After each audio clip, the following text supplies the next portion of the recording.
कक्षा 11वीं के सभी विद्यार्थी, आज के इस वीडियो में हम रसायन शास्त्र का सेट डी पढ़ने वाले हैं। तो जैसा कि मैंने आपको बताया है कि 6 सेटों के माध्यम से हम मोस्ट इम्पोर्टेंट क्वेश्चनों को पढ़ेंगे, जिससे कि वार्षिक परीक्षा में आपको अच्छे से अच्छे अंक प्राप्त हो। तो देखिए, हमने पिछले 3 वीडियो पढ़ लिए हैं, आज हम चौथा वीडियो पढ़ेंगे जिसमें सेट डी है। तो चलिए, बिना किसी देरी के हम हमारे प्रश्नों की ओर बढ़ते हैं। तो ये आपका पहला सही विकल्प है। 7 ग्राम नाइट्रोजन गैस का एनटीपी पर आयतन होगा, तो इसका आंसर आएगा 22.4 लीटर। दूसरा है 3p कक्षक में कितने त्रिज्य नोड होंगे, तो इसका आंसर आएगा आपका 3।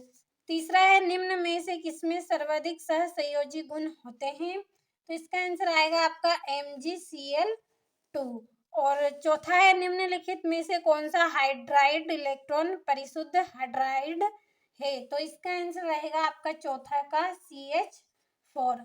पांचवा है त्रिकेंद्रित 2 इलेक्ट्रॉन बंध किसमें उपस्थित है, तो पांचवे का आंसर आएगा B2H6। छठा है निम्न में से किसमें ज्यामितीय समवेता होती है, तो इसका आंसर आएगा ब्यूट 2 इन। तो देखिए, ब्यूट 2 इन इसका आंसर रहेगा। तो ये आपके यहाँ पे सही विकल्प हो गए हैं। अच्छे से आपको स्क्रीनशॉट लेना है सारे प्रश्नों का और अच्छे से आपको कंप्लीट कर लेना है। भरोसा रखिए, वार्षिक परीक्षा में आपको अच्छे अंक ही प्राप्त होंगे। जितने भी प्रश्न बताए जा रहे हैं, सारे प्रश्नों को आप अच्छे से कंप्लीट करते चलें। यहाँ से भी आप कंप्लीट कर लें। और दूसरे प्रश्न में आपको रिक्त स्थान भरने हैं। पहला रिक्त स्थान है आपका STP पर 22.4 LCO2 का द्रव्यमान होगा, तो इसका आंसर आएगा आपका 44 GM। अगला है आपका एक तत्व का परमाणु क्रमांक 11 है, तो इसके ऑक्साइड की प्रकृति होगी, तो कैसी होगी, क्षारीय प्रकृति होगी, तो इसमें क्षारीय आंसर रहेगा। तीसरा है यदि कोई तत्व निम्नतम ऑक्सीकरण अवस्था में हो तो वह दशा में होगा, तो किस दशा में होगा, अपचायन दशा में होगा, तो इसके आंसर को हम यहाँ पे लिख लेंगे अपचायन। तो देखिए, अपचायन लिखा है, अपचायन दशा में होगा। और चौथा है डेडेस कार्बोनेट वायु में अस्थायी होता है, जिसे अपघटन से बचाने के लिए कार्बन डाई के परिमंडल में रखा जाता है, तो इसका आंसर आएगा आपका BlCO3, तो BlCO3। अगला है डेडेस कार्बोनियम आयन सबसे अधिक स्थायी है, तो इसका आंसर आएगा आपका CH3। तो यहाँ पे हम इसको भर लेंगे। तो देखिए, पांचवे और छठे को मैंने भर दिया है, आप अच्छे से कंप्लीट कर लीजिए। और ये इंग्लिश मीडियम वाले बच्चों के लिए इंग्लिश में। अब चलिए हम बढ़ते हैं हमारे अगले नेक्स्ट क्वेश्चन की ओर।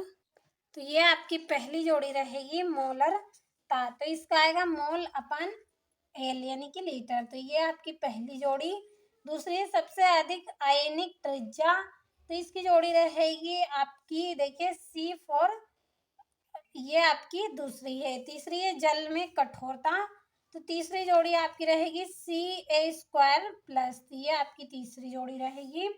पांचवी जोड़ी चौथी जोड़ी रहेगी इलेक्ट्रोफाइल नहीं है, तो क्या नहीं है, इसका आंसर आएगा आपका एरोमेटिकता। चौथी जोड़ी आपकी Na+ रहेगी।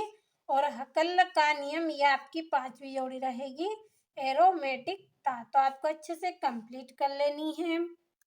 तो ये आपकी जोड़ी कंप्लीट हो गई है।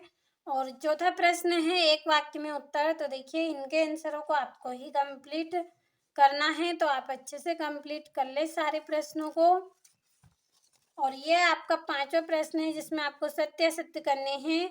पहला है स्थिर अनुपात का नियम सभी प्रकार के यौगिकों के लिए मान्य है, तो असत्य रहेगा। दूसरा है बाहु सिद्धांत परमाणु में प्रोटॉनों के वितरण से संबंधित है, तो असत्य।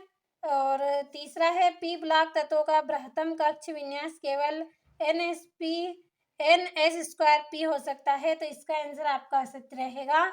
और चौथा आपका सत्य होगा और पांचवा सत्य और छठा आपका सत्य रहेगा। तो देखिए आपको अच्छे से सारे प्रश्नों को कंप्लीट करते चलना है, भरोसा रखें। वार्षिक परीक्षा में आपको अच्छे अंक प्राप्त करने हैं, तो जितने भी प्रश्न आपको बताए जा रहे हैं सारे प्रश्नों को आप अच्छे से कंप्लीट कर ले। तो ये यहाँ से भी अच्छे से आप कंप्लीट कर लीजिए। और ये आपका छठा प्रश्न है, ग्राम आणविक द्रव्यमान की परिभाषा लिखिए। निम्नलिखित में से कौन से सम इलेक्ट्रॉनिक स्पीसीज है, अर्थात किसमें इलेक्ट्रॉन की समानता संख्या है। तो दो नंबर के प्रश्न हैं आपके, अच्छे से कंप्लीट कर लें। और ये आपका आठवां है, धन आयन की आयनिक त्रिज्या परमाणु त्रिज्या से कम होती है क्यों। एस ब्लॉक तत्व किसे कहते हैं, इसके मुख्य गुण लिखिए। और अंतर अणुक तथा अंतः अणुक हाइड्रोजन बंध को उदाहरण से समझाइए। एंट्रोपी की परिभाषा आपको देनी है। क्रोमेटोग्राफी किसे कहते हैं, अच्छे से कंप्लीट कर लेना है। भरोसा रखें, वार्षिक परीक्षा में आपको अच्छे अंक दिलाने हैं। तो आपको जितने भी प्रश्न मैं बता रही हूँ सभी को आप अच्छे से कंप्लीट करते चले। ये 16वां प्रश्न है आपका, ये आपका 17वां और ये आपका 18वां प्रश्न है। बामण सूत्र क्या है, यह हाइड्रोजन वर्णक्रम की व्याख्या कैसे करता है। तो ये यहाँ से कंप्लीट कर ले अच्छे से आप। और ये यहाँ से भी आप अच्छे से सारे प्रश्नों को कंप्लीट करें। ये आपका 19वां और ये 20वां प्रश्न है।